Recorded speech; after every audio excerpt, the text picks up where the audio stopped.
सभी विद्यार्थियों का स्वागत है अपने विद्यालय के ऑनलाइन क्लासों में। आज हम जो पढ़ने जा रहे हैं वो है अध्याय संख्या 7, जिसका नाम है मैथिली शरण गुप्त।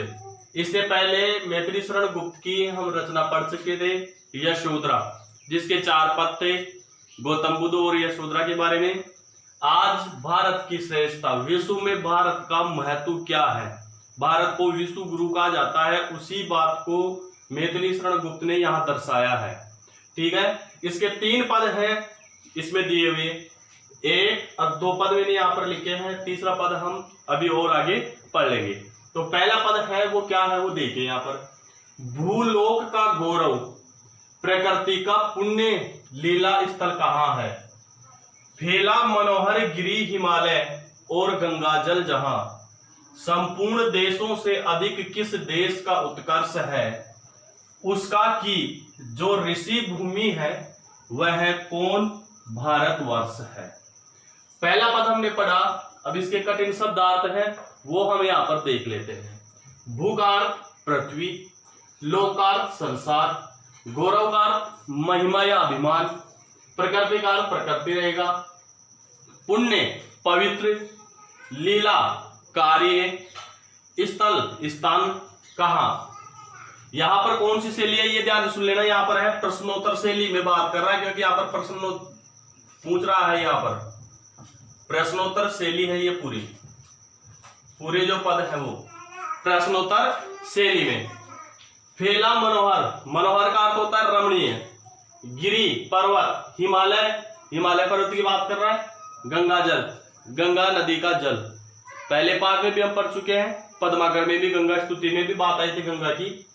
संपूर्ण देशों से अधिक किस देश का उत्कर्ष, उत्कर्ष का यहां पर हो जाएगा उत्थान, उन्नति या सांस्कृतिक विकास, सांस्कृतिक विकास। ठीक है, उसका की जो ऋषि भूमि, ऋषियों को जन्म देने वाली ऋषि भूमि, वह है कौन, प्रश्न कर रहा है, भारतवर्ष, भारत भूमि है। अब यहां पर आगे इसकी व्याख्या करके देखते हैं, यहां पर क्या है। प्रस्तुत पद में मैथिली शरण गुप्त भारत की श्रेष्ठता कविता में वर्णन करते हुए कहते हैं कि पृथ्वी लोक का जो महिमा है, गौरव है, प्रकृति का पुण्य लीला स्थल कहाँ है, इस प्रकृति का पवित्र कार्य स्थल कौन सा है, यानी संपूर्ण देश का पवित्र कार्य स्थल कौन सा है, वह कौन सी जगह है जिसे पवित्र स्थल के रूप में जाना जाता है। भूलोक का, पृथ्वी लोक यानी पृथ्वी का संपूर्ण जो संसार है नीचे भूलोक, उस भूलोक का जो पवित्र पुण्य कार्य स्थल है, वह कार्य स्थल कौन सा है जिसे पवित्र स्थान के रूप में जाना जाता है। कहां है, प्रश्न पूछ रहा है ना, कहां है। फैला मनोहर गिरी हिमालय, जहां पर चारों ओर मनोहर, मन को हरने वाला रमणीय गिरी हिमालय, हिमालय पर्वत उत्तर दिशा में जिसमें विद्यमान है, वह कौन सा देश है, और वहां गंगा जल वहां पर बहता है, गंगा जी का जल है वहां से निकलता है, वह स्थान कौन सा है।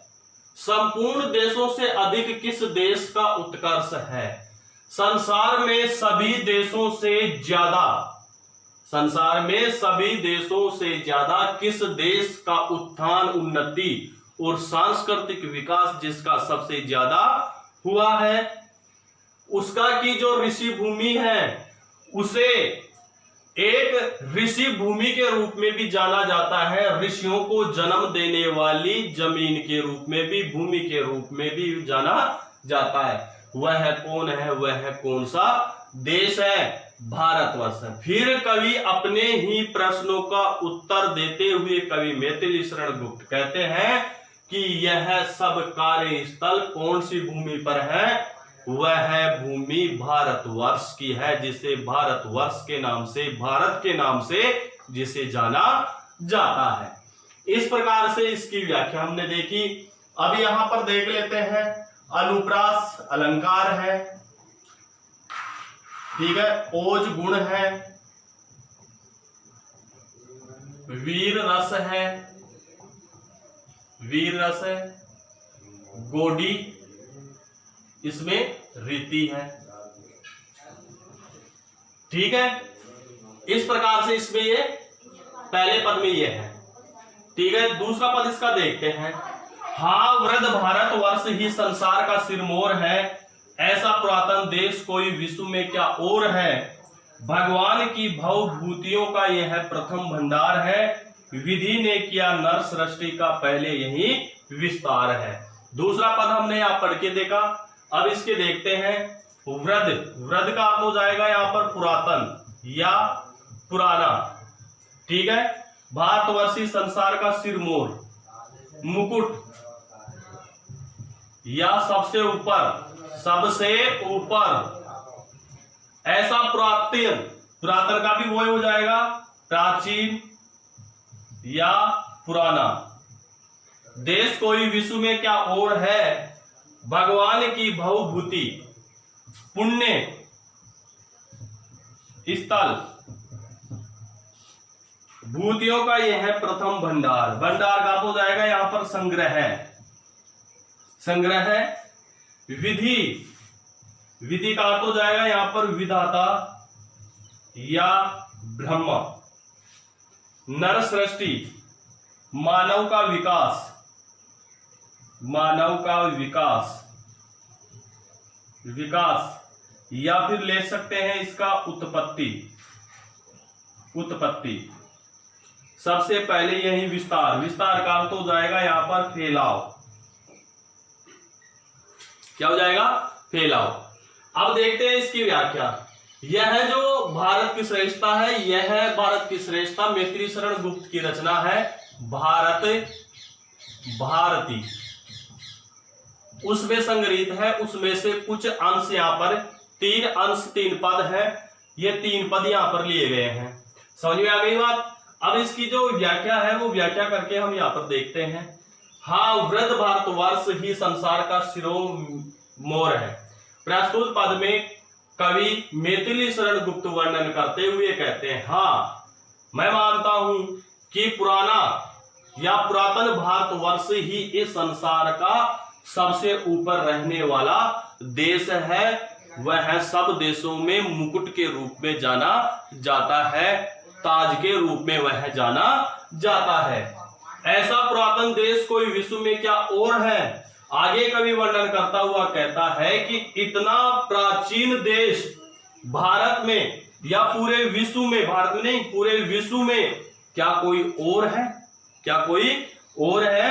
ऐसा प्राचीन पुराना देश पूरे विश्व में ज्ञान देने वाला कोई और है क्या, भगवान की भवभूतियों का यह प्रथम भंडार है। आगे कवि कहता है कि भगवान की भवभूतियों का यानी भगवानों का निवास करने वाला पुण्य स्थल है, वह है पुण्य स्थल यही है जिसे प्रथम रूप में माना जाता है। और यह कैसा है, भगवानों की भवभूतियों की, ऋषि मुनियों की तपोस्थली का यह क्या है, भंडार है। जितने भी ऋषि मुनि हुए हैं वो अपने भारतवर्ष में ही हुए हैं, इसलिए मैथिली शरण गुप्त ने यह बात यहाँ पर कही है। विधि ने क्या नर सृष्टि का पहले यही विस्तार है। आगे कवि कहता है कि उस विधाता ने, परम पिता ब्रह्मा जी ने मानव का विकास इसी भारतवर्ष की भूमि पर सबसे पहले इन्होंने किया था। यानी अगर पूरे विश्व की बात की जाए तो पहले मनुष्य के विकास, जन्म लेने की बात कौन से देश की है, वह है भारतवर्ष की है, यही विस्तार है। और उन मानवों का विस्तार है, मनुष्यों का विस्तार है, वह विस्तार इसी भारतवर्ष की भूमि पर फैला हुआ है। यानी यहाँ कुल मिला के बात यह कहना चाहता है कवि कि भारत है वह संसार का सिरमौर है, सबसे ऊपर है और संसार को ज्ञान देने वाला है। भारतवर्ष की जो जन्मभूमि है, तपोस्थली है, वह एक तरह से क्या है, इस संसार को उपदेशक देने वाली है। और यहाँ के लोग हैं वह धर्म के अनुसार अपना आचरण करते हैं। इस प्रकार की बात यहाँ कवि ने बताई है। यही पद की जो विशेष है वो इसमें आ जाएगा। अनुप्रास, ओजगुण, वीर रस और गोडी रीति इसमें आ जाएगी। इस प्रकार से हमने दो पद हैं, वह दो पद हमने यहाँ पर पढ़े हैं। तीसरा पद है, वो तीसरा पद भी अभी यहाँ पर पढ़ते हैं। तो आइए तीसरा पद क्या है उसको भी हम यहाँ पर देखते हैं।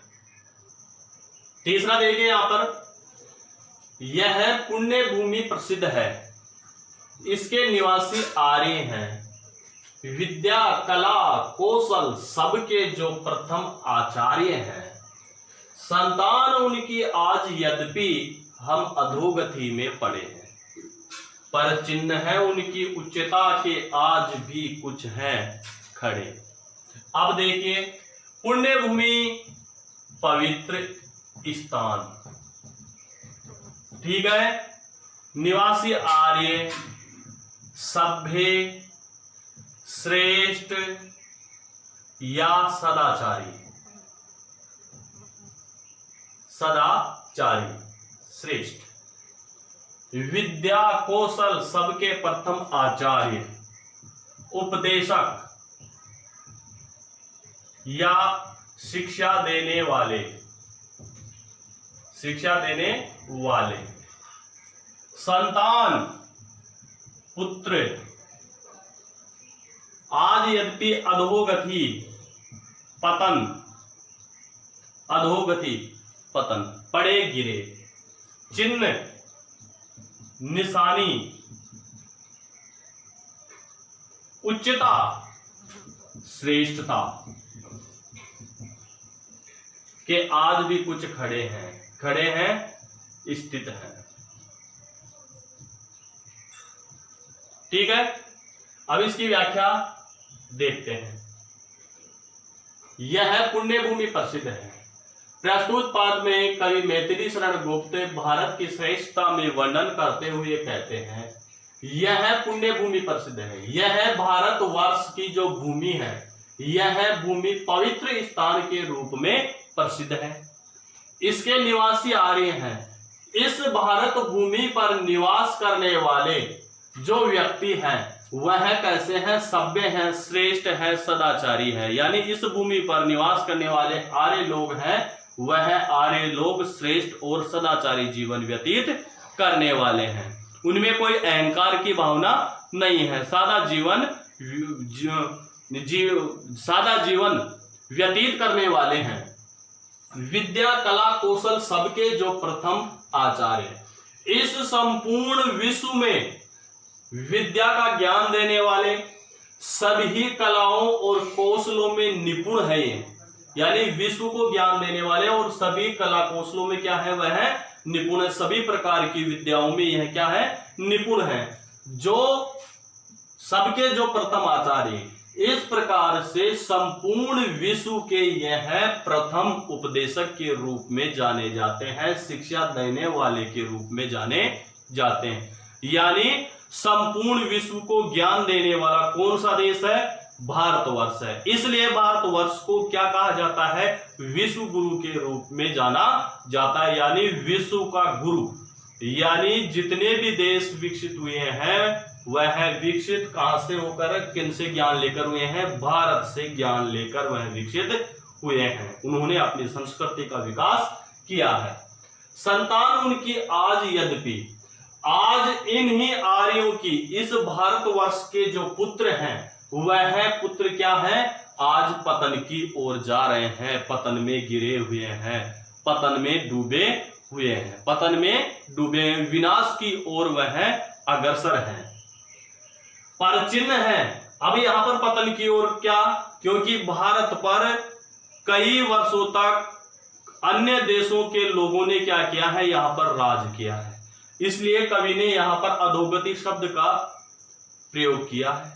समझ में आ गई ना? अधोगति ने कैसे है? भारत के ऊपर राज किया तो भारत के लोगों का विकास नहीं हो पाया, इसलिए उसे पतन शब्द के रूप में यहां पर प्रयुक्त किया है। इसलिए पराधीन होने के बाद भी पर चिन्ह उनकी आज भी उन भारतवर्ष के लोगों की, आर्यों की जो निशानी है, वह निशानी श्रेष्ठता के रूप में आज भी यहाँ पर स्थित है। यानी भारतवर्ष के लोगों ने सहर्ष ही अपनी पराधीनता नहीं मानी थी, लोगों से उन्होंने मुकाबला किया था। इसकी श्रेष्ठता के प्रमाण है, वह प्रमाण भी आज हमारे को यहाँ खड़े हुए स्थित अपने को दिखाई देते हैं। इस प्रकार से हमने इसकी व्याख्या यहाँ पर देखी है, वही यहाँ पर वापस आ जाएगा। कौन सा अनुप्रास अलंकार हो जाएगा इसमें? वीर रस, वीर रस है। गोडी इसमें कौन सी है? रीति है। प्रश्नोत्तर शैली है, प्रश्नोत्तर शैली है। ठीक है, इस प्रकार से हमने ये विशेष हमने यहाँ पर छांट लिया। वीर रस क्यों है? क्योंकि वीरता की यहाँ पर बात कर रहा है कवि। ठीक है, सोए हुए लोगों को जगाने की कोशिश कर रहा है और भारत की श्रेष्ठता को प्रमाणित यहाँ पर कर रहा है। वीर रस के साथ हमेशा कौन सी रीति चलती है? गोडी रीति यहाँ पर चलती है। इस प्रकार से हमने यह तीसरा पद है, यह हमने पढ़ा है। 7वां अध्याय है, वो 7वां अध्याय है आज अपना यहाँ पर पूरा हो गया है। उम्मीद करता हूं व्याख्या आपको समझ में आई होगी। मिलते हैं फिर नेक्स्ट वीडियो में।